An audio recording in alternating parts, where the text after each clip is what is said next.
ஒரு காலத்துல ஆத்தங்கரையோரமா இருக்கிற ஒரு அழகான கிராமத்துல ராமு சோமு அப்படிங்கிற அண்ணன் தம்பிங்க வாழ்ந்துகிட்டு இருந்தாங்க. அவங்க ரெண்டு பேரும் ஒரே தாய் பிள்ளைங்களா இருந்தாலும் கூட அவங்களுடைய குணங்கள் வேற. பெரியவன் ராமுவுக்கு உலக அறிவு அதிகம். யார்கிட்ட எப்படி பேசணும்னு அவனுக்கு நல்லாவே தெரியும். ஆனா கொஞ்சம் சுயநலவாதி. சின்னவனான சோமு கள்ளக்கபடம் இல்லாத அப்பாவி மனுஷன். அண்ணன் என்ன சொல்றானோ அதை கேட்டு அவர் பாதையில நடக்கிறவன். அப்பா அம்மா இறந்து போனதுக்கு அப்புறமா அவங்களுக்குன்னு விட்டுட்டு போன சொத்து, ஊருக்கு நடுவுல இருக்கிற ஒரு வீடு, 2 ஏக்கர் வயலு, அப்புறம் கங்கா அப்படின்னு பாசமா பேர் வச்சு கூப்பிடுற ஒரு மாடும் 10 கோழியும். அந்த சின்ன சொத்தை வச்சே அண்ணன் தம்பிங்க 2 பேரும் ஒருத்தங்களுக்கு ஒருத்தங்க துணையா பாசமா வாழ்ந்துகிட்டு இருந்தாங்க. அண்ணன், வயலுக்கு தண்ணி பாய்ச்சிட்டேன், கங்காவுக்கு புல்லு வச்சு பாலும் கறந்து வச்சிட்டேன், கோழிங்களுக்கு தீவனமும் போட்டுட்டேன். இன்னும் வேற வேலை எதனா இருக்காண்ணே? எல்லா வேலையும் முடிச்சிட்டியா சோமோ? வீட்டு வேலையும் வயல் வேலையும் மட்டும் நீ பார்த்தா போதும். நான் சந்தைக்கு போய் விளைச்சலுக்கு என்ன விலை கொடுக்குறாங்கன்னு பார்த்துட்டு வரேன். வெளியில நிலைமை ரொம்ப மோசமா இருக்கு. நீ அப்பாவி, உன்னை ஏமாத்திடுவாங்கடா. அதனால நீ வீட்டுல பத்திரமா இரு. வெளி வேலை எல்லாத்தையும் நான் பார்த்துக்கறேன். இப்படி சோமு வீட்டு வேலை வயல் வேலை எல்லாத்தையும் பார்த்துக்கிட்டு இருக்கும்போது ராமு வெளிய வேலைகளை பார்த்துக்கிட்டு இருந்தான். எப்படி அவங்க வாழ்க்கை நல்லபடியா போய்கிட்டு இருக்கும் போதே சில நாட்களுக்கு அப்புறமா அவங்க 2 பேருக்கும் கல்யாணம் ஆச்சு. ராமுவுக்கு பக்கத்து ஒரு ஜமீன்தாருடைய ஒரே ஒரு பொண்ணான சுவர்ணா கூட கல்யாணம் நடந்துச்சு. சுவர்ணா பார்க்க ரொம்பவும் அழகு. ஆனா அவளுடைய சொத்து, அவங்க அப்பாவோட அதிகாரம், இது எல்லாமே இருந்ததுனால அவளுக்கு திமிரு ரொம்ப அதிகமா தான் இருந்துச்சு.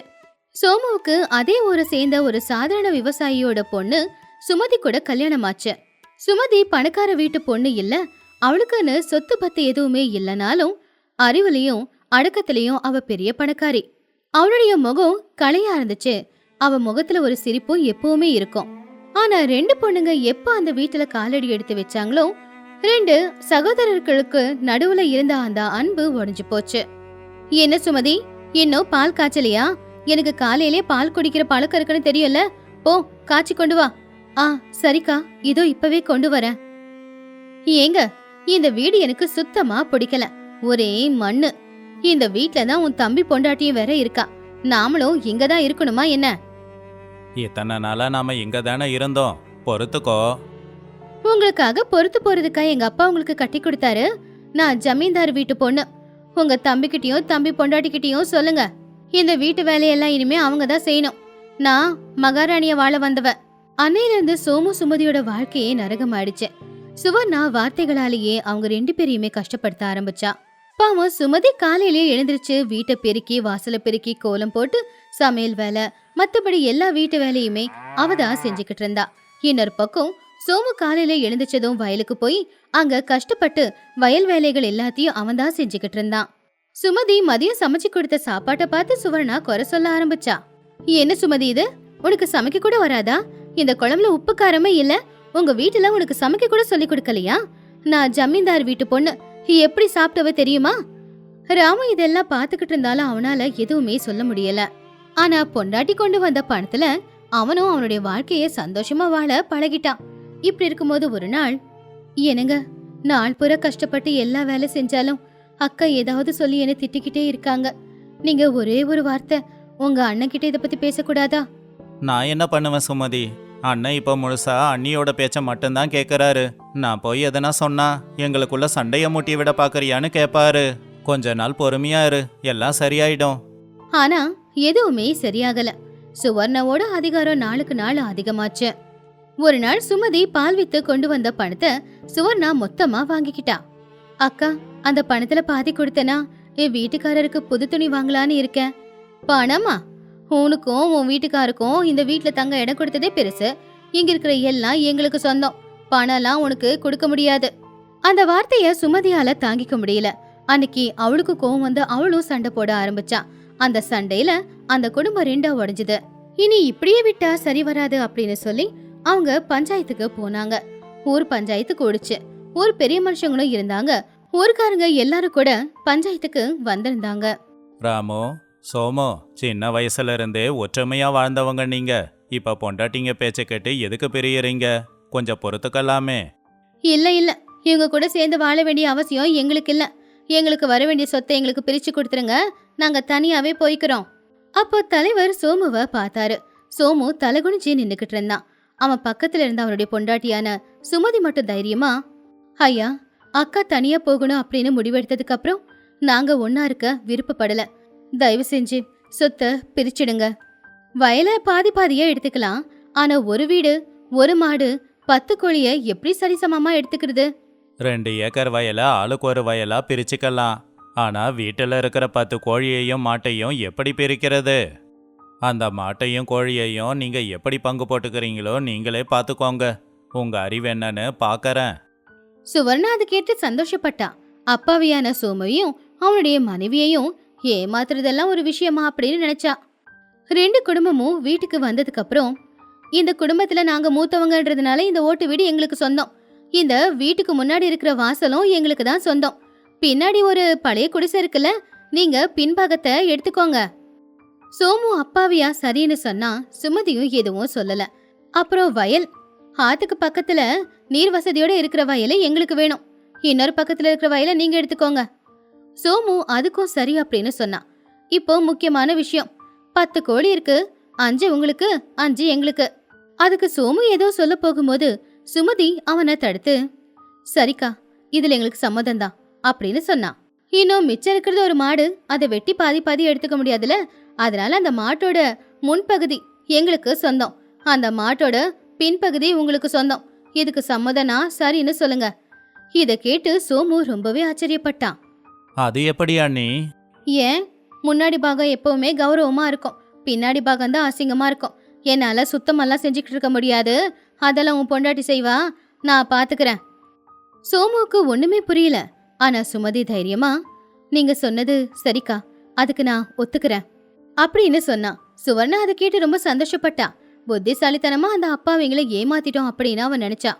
சோமுவும் சுமதியும் அவங்களுக்காக இருந்த அந்த சின்ன குடிசைக்குள்ள போயிட்டாங்க. பாத்தியா சுமதி, அண்ணனை இத்தனை நாளா நம்பி இருந்ததுக்கு 2 பேரும் சேர்ந்து என்ன நடுத்தருவுக்கு கொண்டு வந்துட்டாங்க. நமக்கு கடவுள் 2 கையையும் 2 காலையும் உழைக்கிறதுக்காக கொடுத்துருக்கான். வீடும் இருக்கு, வயலும் இருக்கு, கோழியும் இருக்கு, மாடும் இருக்கு. அப்புறம் என்ன கவலை, வாழ்ந்துக்கலாங்க அப்படின்னு சுமதி சொன்னதை கேட்டு சோமுவுக்கும் மலை போல தைரியம் வந்துச்சு. அடுத்த நாள் காலையில இருந்து சுமதி அவனுடைய அறிவை பயன்படுத்த ஆரம்பிச்சா. காலையில எழுந்துச்சு சுமதி போய் கங்காவை குளிக்க வச்சு பால் கறந்து அந்த பாலை கொண்டு போய் வித்து அதுல வந்த பணத்தை அவ வீட்டு செலவுக்காக வச்சுக்கிட்டா. கங்கா போட்ட சாணத்தை கொண்டு போய் வயல்ல உரமா பயன்படுத்தினா. சுவர்ணா காலையில எழுந்துச்சு வந்து பார்த்து ரொம்பவும் ஆச்சரியப்பட்டா. ஏன்னா சோமு கங்கா, அதாவது மாட்டோட முன்பகுதிக்கு சாப்பாடு போட்டுக்கிட்டு இருந்தான். என்ன சோமு, என்ன பண்ணிட்டு இருக்க?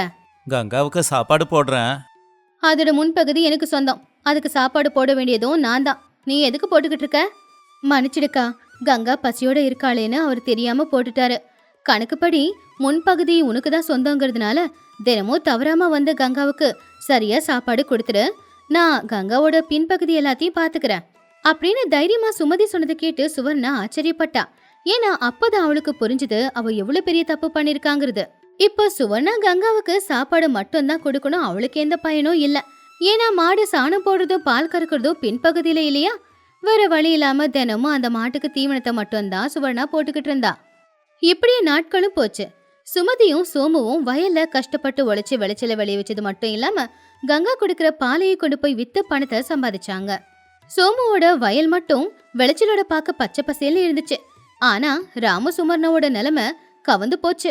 கங்காவுக்கு புல்லு கொண்டு வந்து போடவே அவங்க சம்பாதியம் சரியா இருந்துச்சு. சுவர்ணாவோட திமிரு, அகங்காரம் எல்லாமே இப்போ அடங்கி போயிடுச்சு. பாத்தியா, இப்ப உனக்கு சந்தோஷமா? உன் பேராசையால எல்லாத்தையும் இழந்துட்டேன். ஆனா என் தம்பியும் அவன் பொண்டாட்டியும் ரொம்ப சந்தோஷமா இருக்காங்க. ஆனா நாம வயிற்றுக்கு சாப்பாடு இல்லாம தவிக்கிறோம். என்ன மன்னிச்சிடுங்க, என்னோட திமிரு என்ன இப்போ தோக்கடிச்சிருச்சு. சுமதி புத்திசாலி, என்னையே தோக்கடிச்சிட்டா.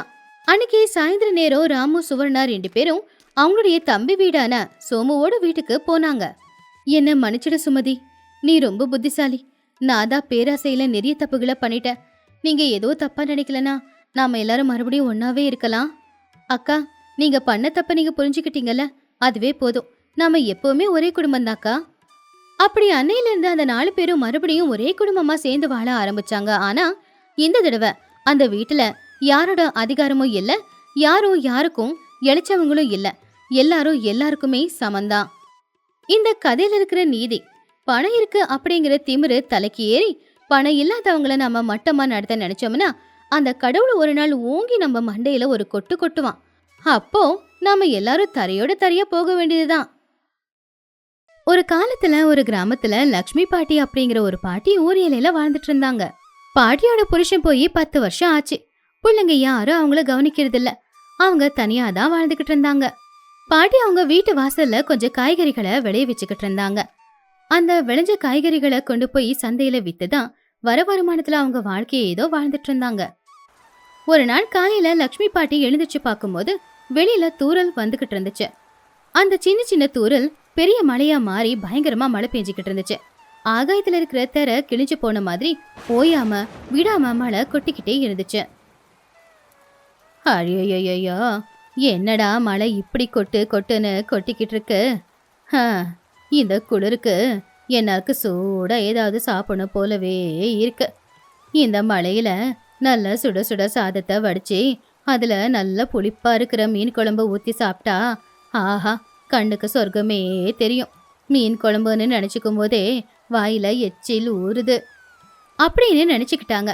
வெளியில மழையும் குறைஞ்ச பாடு இல்ல, லக்ஷ்மி அம்மாவுக்கு பசியும் குறைஞ்ச பாடு இல்ல.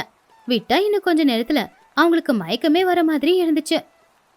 செவுத்துல இருந்த புருஷனோட போட்டோவை அவங்க பார்த்து, ஏங்க கேக்குதுங்களா? நீங்க இல்லாம உங்க பொண்டாட்டி எவ்வளோ கஷ்டப்படுறான்னு பார்த்துக்கிட்டு தான் இருக்கீங்களா? இப்படி மழை பெஞ்சிக்கிட்டு இருக்கும்போது நீங்க மட்டும் இருந்திருந்தா உடனே ஆத்துக்கு ஓடி போய் நல்ல பெரிய மீனா 2 பிடிச்சிக்கிட்டு வருவீங்க. அதுக்கப்புறம் சுட சுட சமைச்சு நம்ம 2 பேரும் உட்காந்து நல்லா சாப்பிடுவோம். ஆனா இப்போ இந்த மழையில அந்த ஆத்து பக்கம் போக என்னாலையும் முடியல. சும்மாவா, எனக்கும் வயசாகுது இல்லையா? ஆனாலும் அந்த மீன் குழம்பு சாப்பிடணுங்கிற ஆசை மட்டும் என்னை விட்டு போகவே இல்லை. இந்த வயசான காலத்துலயும் நாக்கு உணவா மீன் குழம்பு கேக்குது. என்ன பண்றது, எல்லாம் தலை எழுத்து அப்படின்னு நினைச்சுக்கிட்டு அந்த மலையில மெதுவா குச்சிய ஊனிக்கிட்டு கையில ஒரு கூடைய பிடிச்சுக்கிட்டு வீட்டுக்கு பக்கத்துல போய்கிட்டு இருந்தா கால்வாய்கிட்ட போய் பார்த்தாங்க. மெதுவா அந்த கால்வாய் பக்கத்துல இருக்கிற ஒரு குட்டையில எட்டி பார்க்கும்போது பாட்டி ரொம்பவும் ஆச்சரியப்பட்டாங்க. அந்த சின்ன தண்ணி குட்டையில ஒரு 4-5 சின்ன சின்ன மீனுங்க துள்ளி குதிச்சுக்கிட்டு இருந்துச்சுங்க. அத பார்த்த உடனேயே வாடி போயிருந்த பாட்டியோட முகத்துல இப்போ சந்தோஷம் தெளிவா தெரிஞ்சுது. அட கடவுளே, என் மனசுல இருக்கிற ஆசை அந்த கைலாயத்துல இருக்கிற சிவனோட காதுல விழுந்திருக்குமா என்ன? விழுந்திருக்கும். இல்லனா எனக்கு தோதா இருக்கிற மாதிரி இந்த சின்ன குட்டையில எனக்காக இப்படி சில மீனுகளை அனுப்பி வச்சிருப்பானா அவன்? அப்படின்னு சொல்லி லக்ஷ்மி பாட்டி அவங்க கையில இருக்கிற கூடையை எடுத்து அந்த தண்ணியில விட்டு அதுல இருக்கிற சின்ன சின்ன மீனுங்களை கூடையில நிரப்பிக்கிட்டு அந்த கூடையை பிடிச்சுக்கிட்டு வீட்டுக்கு நடந்து போகும்போது அவங்களுக்கு இது பெரிய புதையல் கிடைச்ச மாதிரி சந்தோஷமா இருந்துச்சு. மீனை எடுத்துக்கிட்டு வீட்டுக்கு போனதும் அவங்க சுறுசுறுப்பா மாறிட்டாங்க. முதல்ல கொஞ்சம் ஈரமா இருந்த விறகு தொடச்சி அடுப்புல வச்சு அடுப்பு மூட்ட ஆரம்பிச்சாங்க. ஊதி ஊதி ஊதி கடைசில கொஞ்சம் கொஞ்சமா புகை வர ஆரம்பிச்சுது. அதுக்கப்புறமா நல்ல பக்குன்னு சிகப்பு கலர்ல நெருப்பும் எரிஞ்சுது. பாட்டி மீன் குழம்புக்கு தேவையான மசாலா எல்லாத்தையுமே தயார் பண்ணி மீன் குழம்பு செய்யவும் ஆரம்பிச்சாங்க.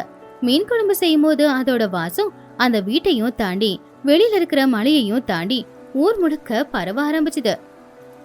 அடாடா, ஏன் வீடு முழுக்க இன்னைக்கு இந்த மீன் வாசம் தான் நிறைஞ்சே இருக்கு.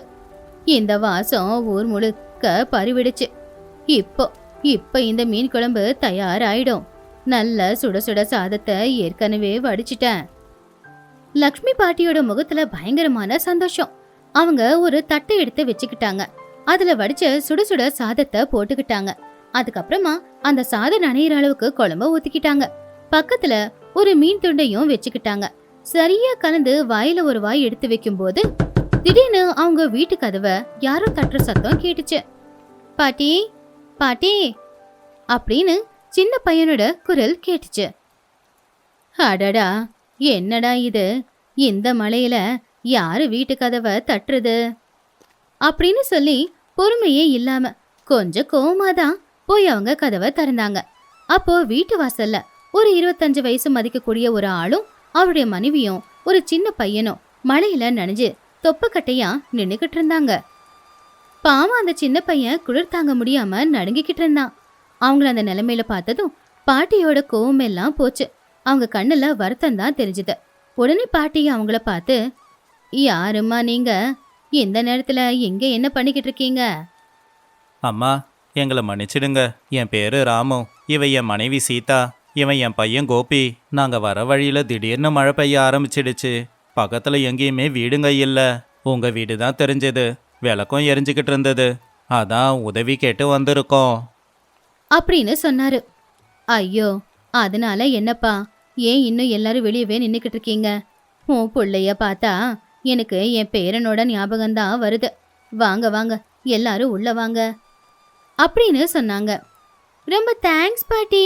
பாட்டி, ரொம்ப நல்ல வாசம் வந்துகிட்டு இருக்கு. ஐயோ அம்மா, நீங்க சாப்பிட உக்காந்தீங்களா? நாங்க வந்து நீங்க சாப்பிட்றத தடுத்துட்டோமா? கொஞ்ச நேரத்துல நாங்க கிளம்பிடுவோம்மா. அப்படின்னு ராமு சொன்னதை கேட்டு, அட பரவாயில்லப்பா, என் வீட்டுக்காரரு எப்பவும் என்கிட்ட ஒன்று சொல்லுவாரு. நம்ம வீட்டுக்கு யார் வந்தாலும் அவங்க வயிறார சாப்பாடு போட்டா அப்போ அந்த கடவுள் நம்ம வயிறு காலி இல்லாம பார்த்துப்பாராமா. வாங்க, வந்து முதல்ல உக்காருங்க. மீன் குழம்பா? சாப்பிட்றேன் பாட்டி, எனக்கு ரொம்ப பிடிக்கும். லக்ஷ்மி பாட்டி கோபிக்கும் தட்டுல சாப்பாடு போட்டு மீன்ல இருக்கிற முள் எல்லாத்தையும் எடுத்து மீனையும் வச்சு கொடுத்தாங்க. அந்த பையன் ஆசை ஆசையா சாப்பிட்றத பார்த்து லக்ஷ்மி பாட்டி கண்ணுல சந்தோஷமும் கண்ணீரும் ரெண்டும் வந்துச்சு. அம்மா, மீன் குழம்பு ரொம்ப நல்லா இருக்குமா? இப்படிப்பட்ட ஒரு மீன் குழம்ப என் வாழ்க்கையில நான் சாப்பிட்டதே இல்லம்மா அப்படின்னு சொன்னா ராமுவோட மனைவியான சீதா. உண்மைதாம்மா, உங்க கையில ஏதோ வித்தை இருக்கு. இந்த மீன் குழம்பு மணமணக்குது. உண்மைதான். இன்னைக்கு இந்த மீன் குழம்போட சுவை ரொம்ப அதிகமா இருக்கு. நீங்க எல்லாரும் இருக்கிறதுனால. நான் மட்டும் இருந்திருந்தா இவ்வளோ நல்லா இருந்திருக்காது அப்படின்னு சொன்னாங்க பாட்டி. எல்லாரும் சாப்பிட்டு முடிச்சிட்டாங்க. வெளியில மழையும் நின்று போச்சு. வந்தவங்க எல்லாரும் வீட்டை விட்டு போனதுக்கு அப்புறமா பாட்டி வீட்டை சுத்தம் செஞ்சாங்க. அதுக்கப்புறம் மீன் குழம்பு கொஞ்சம் பானையில இருந்ததை பார்த்ததும் அவங்க முகத்துல மறுபடியும் ஒரு சிரிப்பு வந்துச்சு. இந்த நாளை என் வாழ்க்கையில என்னால மறக்கவே முடியாது. மீன் குழம்பு வேணும்னு ஆசைப்பட்டேன். அதனால மழையில நனைஞ்சுக்கிட்டு போய் மீனை பிடிச்சிட்டு வந்து சமைச்சேன். தனியா எப்பவும் உக்காந்து சாப்பிட்றவ. ஆனா அந்த மழையை இன்னைக்கு என் வீட்டுக்கு 3 பசங்களை அனுப்பி வச்சுது. அவங்க எல்லாரும் கூட உக்காந்து சாப்பிட்டது தான் உண்மையிலேயே ரொம்ப சந்தோஷமா இருந்தது. என் வாழ்க்கையில இந்த நாள் தான் இருக்கிறதுலையே ரொம்பவும் சந்தோஷமான நாள் அப்படின்னு நினைச்சுக்கிட்டு அன்னைக்கு ராத்திரி பாட்டி அந்த குடிசையில படுத்த நிம்மதியா தூங்குனாங்க. இன்னொரு பக்கம் ராமு, சீதா, கோபி 3 பேரும் அவங்க வீட்டுக்கு போய் சேர்ந்தாங்க. ஆனா அவங்க 3 பேரோட மனசும் பாட்டியோட வீட்டை சுத்தியும் அந்த மீன் குழம்பு வாசத்திலயுமே நின்னு போச்சு. அந்த சுவையும் பாட்டி காட்டின பாசத்தையும் அவங்களால மறக்க முடியல. அடுத்த நாள் மழை பேஞ்சுக்கிட்டு இருக்கும்போது சீதா அவ வீட்டுல சமைச்சுக்கிட்டு இருந்தப்போ கோபி பக்கத்திலேயே உக்காந்துக்கிட்டு, அம்மா, நேத்து அந்த பாட்டி செஞ்ச மாதிரி மீன் குழம்பு செஞ்சு கொடுக்கறியா? எனக்கு சாப்பிடணும் போல இருக்கு. அதுக்கு சீதா புள்ளைய பார்த்து சிரிச்சுக்கிட்டே, அது சாதாரணமா எல்லாரும் வைக்கிற மீன் குழம்பு இல்லப்பா. அந்த பக்குவம் அவங்களுக்கு தான் வரும். அது எல்லாருக்கும்லாம் வராது. அம்மாவும் பிள்ளையும் பேசிக்கிட்டு இருந்ததை கேட்டு ராமு சமையலறைக்குள்ள வந்தான். அவன் ஏதோ யோசிச்சுக்கிட்டு இருந்தான். சீதா, அந்த அம்மா ரொம்ப பாவம் இல்ல? வீட்டுக்கு போன நம்மள எவ்வளோ நல்லா கவனிச்சுக்கிட்டாங்க. நம்ம பிள்ளைய அவங்க பேரன்னு சொன்னாங்க. அந்த நேரத்துல அவங்க கண்ணே கலங்கிடுச்சு அப்படின்னு சொன்னா ராமு. ராமு சொன்னதை கேட்டு கோபியோட கண்ணுல கண்ணீர் வந்துச்சு. உடனே அவன் கீழே இறங்கி அவங்க அப்பா பக்கத்துல போய் அப்பாவித்தனமா அப்பா கிட்ட இப்படி கேட்டான். அப்பா, பாட்டி அங்க தனியா தானே இருக்காங்க. பாவம், அவங்களுக்குன்னு யாருமே இல்ல. எனக்கும் பாட்டி இல்ல. நம்ம வீட்டுல நம்ம 3 பேர் தானே இருக்கோம். பாட்டியை கூட்டிட்டு வந்து நம்ம கூட வச்சுக்கலாமா? எனக்கும் பாட்டி கிடைச்ச மாதிரி இருக்கும். அவங்களுக்கும் குடும்பம் கிடைக்கும். கோபி சொன்னதை கேட்டு ராமுவும் சீதாவும் ஒருத்தங்க முகத்தை இன்னொருத்தங்க பாத்துக்கிட்டாங்க. அவங்க கண்ணுல இருந்து ஆனந்த கண்ணீர். ஏன்னா தான் புள்ள இவ்வளவு நல்ல புள்ளையா இருக்கிறத நினைச்சு அவங்க பெருமைப்பட்டாங்க. கோபி, நீ சொன்னது உண்மைதான். இப்பவே போய் பாட்டியை நாம கூட்டிட்டு வரலாம். இனி அவங்க நம்ம கூட தான் இருப்பாங்க அப்படின்னு ராமு சொல்லி சீதாவை பார்த்தப்போ சீதாவும் சிரிச்சுக்கிட்டே, ஆமாங்க, இதை விட புண்ணிய காரியம் வேற என்ன இருக்க போகுது? வாங்க, இப்போ போய் அந்த அம்மாவை கூட்டிட்டு வரலாம் அப்படின்னு சொன்னா. அப்படி அந்த குடும்பமே அங்கிருந்து லக்ஷ்மி பாட்டியோட ஊருக்கு கிளம்புனாங்க. 1 மணி நேரம் பயணத்துக்கு அப்புறமா லக்ஷ்மி பாட்டியோட ஊருக்கு வந்து சேர்ந்துட்டாங்க. ஆனா அவங்க 3 பேருமே லக்ஷ்மி பாட்டியோட வீட்டுக்கு வந்து பார்க்கும்போது அவங்க வீட்டுக்கு வெளியில ஜனங்க கூட்டமா நின்னுக்கிட்டு இருந்தாங்க. எல்லாரும் ஏதோ பேசிக்கிட்டு இருந்தாங்க. அங்க அந்த அமைதி ஏதோ சரியா படல. என்னாச்சு? எல்லாரும் கூட்டமா இருக்காங்க. அப்படின்னு நினைச்சுக்கிட்டே ராமு, சீதா, கோபி வீட்டுக்கு போய்கிட்டு இருந்தாங்க. வீடு நெருங்க நெருங்க அவங்க மனசுக்குள்ள ஏதோ ஒரு குழப்பம் வந்துச்சு. வீட்டு நெருக்கத்துல வரும்போது அங்க இருக்கிற மனுஷங்க இப்படி பேசிக்கிட்டு இருந்தாங்க. பாவம் அந்த லக்ஷ்மி அம்மா எவ்வளோ நல்லவங்க. நேத்து வீட்டுக்கு சொந்தக்காரங்க வந்திருக்காங்க. அவங்க கூட சந்தோஷமா சாப்பிட்டுட்டு ராத்திரி படுத்து தூங்கி இருக்காங்க. அதே சந்தோஷத்தோட அந்த அம்மா கடவுள்கிட்ட போய் சேர்ந்துட்டாங்க. அப்படின்னு சொல்லிக்கிட்டு இருக்கும்போது உள்ள இருந்த ஒரு அம்மா வெளியில வந்து, பாவம், நேத்து மீன் பிடிக்கிறதுக்காக அவங்க மலையில போனாங்க. நான் வேண்டாம் வேண்டான்னு சொன்னாலும் கேட்கல.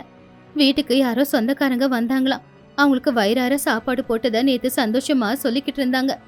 எப்பவுமே சொல்லிக்கிட்டே இருப்பாங்க, 4 பேருக்கு சாப்பாடு போடுறதுதான் புண்ணியம் அப்படின்னு. கடவுள் அவங்க ஆசையை நிறைவேற்றிட்டு உசிரை எடுத்துட்டான் போல அப்படின்னு சொல்லி கவலைப்பட்டாங்க. இதை கேட்டு ராமு, சீதா 2 பேரும் ஒருத்தங்க முகத்தை ஒருத்தங்க பாத்துக்கிட்டாங்க. அவங்க நடந்ததை கேள்விப்பட்டு ரொம்பவும் கவலைப்பட்டாங்க. ஐயோ அம்மா, உங்களை எங்க வீட்டுக்கு கூட்டிட்டு போலான்னு நாங்க வந்தா நீங்க இந்த உலகத்தை விட்டுட்டே போயிட்டீங்களாமா அப்படின்னு சொல்லி சீதா கவலைப்பட்டு அழ ஆரம்பிச்சா. அப்பதான் அந்த ஊரோட தலைவர் ஊஜனங்க எல்லார்கிட்டையும் போய், இப்ப என்ன பண்றது? இந்த அம்மாவுக்கு கொல்லி வைக்க கூட யாரும் இல்லையே அப்படின்னு எல்லாரும் யோசிச்சுக்கிட்டு இருக்கும்போது இவங்க பேசுறது எதுவுமே பாவம் கோபிக்கு புரியவே இல்ல. எல்லாரையுமே விலக்கி விட்டு கோபி நேரா வீட்டுக்குள்ள போனான். அங்க படுக்கையில பாட்டி அசந்து தூங்குற மாதிரி தான் அவனுக்கு தோணுச்சு. அந்த முகத்துல எந்த ஒரு கவலையும் இல்ல. சொல்ல போனா சின்னதா ஒரு சிரிப்பு தான் இருந்துச்சு. அப்படி இருக்கும்போதுதான் பாட்டியோட நிலைமை என்னன்றது கோபிக்கு புரிய வந்துச்சு. அவனால அதை ஏத்துக்கவும் முடியல, அவனால அதை தாங்கிக்கவும் முடியல. உள்ள இருந்த சோகம் அம்புட்டும் வெளியில கொட்டுச்சு. என் பாட்டிக்கு நானே கொல்லி வைக்கிறேன் அப்படின்னு கோபி சொன்னது கேட்டு எல்லாருமே ஆச்சரியமா கோபிய பார்த்தாங்க. அப்போ அந்த ஊரோட தலைவர் கோபி கிட்ட வந்து, யாருப்பா நீ? நீ அவங்க பேரன் இல்லையே. ரத்த சம்பந்தம் இல்லாத நீ எப்படிப்பா கொல்லி வைக்க முடியும் அப்படின்னு கேட்டாரு. அவரு அப்படி கேட்டாரோ இல்லையோ, ஆகாயம் பயங்கரமா அலற மாதிரி மழை கொட்ட ஆரம்பிச்சுது. சின்ன சின்ன தூரெல்லாம் ஆரம்பிச்சு ஒரு நொடியில நேத்து ராத்திரி மழையை ஞாபகப்படுத்துற மாதிரி அடமழை பெஞ்சுது. வெளியில இருந்தவங்க எல்லாருமே மழையில நனையாம இருக்க ஓரமா போய் நின்னுக்கிட்டாங்க. ஆனா ராமு, சீதா, கோபி மட்டும் பாட்டியோட வீட்டு வாசல்லையே தான் நின்னுக்கிட்டு இருந்தாங்க. அந்த மழை துளி அவங்க மேல பட்டு அவங்க கண்ணுல இருந்து வர கண்ணீரை மறைச்சுக்கிட்டு இருந்துச்சு. பயங்கரமா பேஞ்சுக்கிட்டு இருந்த மழையில ஜனங்களோட குழப்பத்துக்கு நடுவுல ராமு மனசு விட்டு பேச ஆரம்பிச்சான். ஊர் தலைவரை பார்த்து ராமு கையெடுத்து கும்பிட்டு, உண்மைதாங்க ஐயா, அந்த அம்மாவுக்கும் எங்களுக்கும் எந்த ரத்த சம்பந்தமும் இல்லை. ஆனா நேத்து நாங்க மழையில நனைஞ்சு வீட்டுக்கு வந்தப்போ எங்களை அவங்க குடும்பமா பார்த்துக்கிட்டாங்க. எங்க புள்ளைய அவங்க பேரனா நினைச்சு கட்டி பிடிச்சிக்கிட்டாங்க. வயிறார எங்களுக்கு சாப்பாடு போட்டாங்க. மனசார எங்களை வாழ்த்தி அனுப்புனாங்க அப்படின்னு ராமு பேசிக்கிட்டு இருக்கும்போது அந்த மழை அவனுக்கு துணைக்கு இருக்கிற மாதிரி இன்னும் அதிகமா தான் பேஞ்சுது. நேத்து அந்த அம்மா எங்களுக்கு சாப்பாடு போடும்போது எங்க பசியை மட்டும் தீர்த்து வைக்கல, எங்க மனசுக்குள்ள இருந்த குறையையும் தீர்த்து வச்சாங்க. என் பிள்ளைக்கு பாட்டி இல்லை அப்படிங்கிற குறைய தீர்த்தாங்க. அவங்க எங்களுக்கு போட்டது சாப்பாடா இருக்கலாம், ஆனா அந்த சாப்பாடை பரிமாறும் போது அவங்க கொடுத்த அன்பை எங்க வாழ்க்கையில யாருமே கொடுக்கல. அவங்க அன்புக்கு முன்னாடி ரத்த சம்பந்தம் எல்லாம் பெரிய விஷயமா? அப்போ சீதாவும் அழுதுகிட்டே, ஐயா, நாங்க இன்னைக்கு இங்க வந்ததே அம்மாவை கூட்டிட்டு போறதுக்காக தான், எங்க கூடவே வச்சுக்கிறதுக்காக. ஆனா அதுக்கு முன்னாடியே கடவுள் அவங்கள கூட்டிக்கிட்டு போயிட்டாரு அப்படின்னு சொல்லி சீதா அழ ஆரம்பிச்சிட்டான். கோபி துக்கம் தாங்க முடியாம, அவங்க தான் என் பாட்டி, நேத்து உருண்டை பிடிச்சி எனக்கு ஊட்டி விட்டாங்க, அவங்களுக்கு நான் தான் கொல்லி வைப்பேன் அப்படின்னு சொல்லி கோபி அப்பாவித்தனமா சொன்னதை கேட்டு அந்த ஊர்ல இருக்கிற அத்தனை பேரோட மனசும் அப்படியே நொறுங்கி போச்சு. அப்ப அந்த ஊர் பெரிய மனுஷன் ஒரு நொடி அப்படியே நின்னுட்டாரு. அப்ப அவரு ராமுவோட கண்ணுல இருந்த நேர்மை, சீதாவோட கண்ணுல இருந்த கவலை கோபியோட கண்ணுல இருந்த அப்பாவித்தனம் எல்லாத்தையும் பார்த்தாரு. அதுக்கப்புறம் அவரு ஆகாயத்தை பார்த்தாரு. மழை கொட்டு கொட்டுன்னு கொட்டிக்கிட்டு இருந்துச்சு. நேத்து இவங்க எல்லாரையுமே சேர்த்து வச்சது இந்த மழை தான். இப்போ அவங்க உறவுக்காக அந்த மழையே துணைக்கு வந்து நிக்கிற மாதிரி கூடவே இருந்துச்சு. அவரு மனசுல ஒரு முடிவெடுத்தாரு.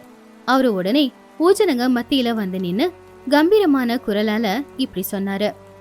ஆகாயமே அழற மாதிரி தான் இருக்கு. அந்த சின்ன பையன் சொன்னது உண்மைதான். கடைசி காலத்துல பாட்டிய சந்தோஷப்படுத்தினது இந்த குடும்பம் தானே. இப்ப நமக்கு வேற வழியும் இல்ல. அந்த சின்ன பையனை அந்த அம்மா பேரனா நினைச்சிருக்காங்க. அந்த பையன் கொல்லி வச்சு அந்த அம்மாவுக்கு சாந்தி கிடைச்சா நமக்கு அதுவே போதும் அப்படின்னு ஊர் தலைவர் சொன்ன உடனேயே எல்லாரும் ரகசியமா பேசிக்கிறத நிப்பாட்டிட்டாங்க. கண்ணே அனுமதிய கொடுத்துச்சு. அனுமதி மட்டும் இல்லாம அவங்க கண்ணுல இருந்து கண்ணீரும் கொட்ட ஆரம்பிச்சுது. ரத்த சம்பந்தத்தை விட பாசத்தால உருவான உறவுதான் முக்கியம் அப்படின்னு அந்த மழை அன்னைக்கு அந்த ஊர்ல இருக்கிற அத்தனை பேருக்கும் புரிய வச்சுது.